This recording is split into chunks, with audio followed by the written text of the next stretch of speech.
আপনি যখন হুকুম দেন কিভাবে কিভাবে জানে আসে নদী ভেঙে যায়, জানানো যায়। আরে কোটি কোটি টাকার সম্পদ, মুসলমানের সম্পদ, সমস্ত সম্পদ দরিয়ার মধ্যে চলে গেছে। হায় হায়, আল্লাহ রাব্বুল আলামিন কত বড় দয়াবান, কত বড় মেহেরবান, কত বড় বুজুর্গ ওলি আল্লাহ, কত বড় বুজুর্গি দেখাইছে দুনিয়ার জমিনের মধ্যে। ভাইরা আমার, বন্ধুরা আমার, একটু খেয়াল করে চলো। নিজে পরহেজগারি করো, নিজের বিবিকে পরহেজগারি করো, নিজে 5 ওয়াক্ত নামাজ পড়ো। নামাজের মধ্যে যেন একটু ত্রুটি হয় না।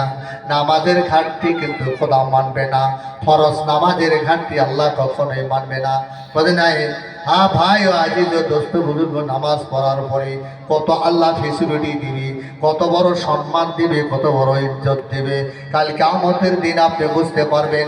ওই নামাজ যখন যারা পড়বে, আল্লাহ রাব্বুল আলামিন এই ফুলসেরাতের রাস্তা 30,000 বছরকার রাস্তা, ফুলসেরাতের রাস্তা একদিন 2 দিনকার রাস্তা নয়, 30,000 বছরকার রাস্তা। 10,000 একদম উপরে উঠতে হবে, 10,000 সমতুল ভাবে যাবে, 10,000 নিচের দিকে যাইতে হবে। ওই 30,000 ফুলসেরাতের রাস্তা রব্বুল আলামিন ওই নামাজি ব্যক্তিকে বিজলির আকারে পার করে দিবে। ভাইরা আমার,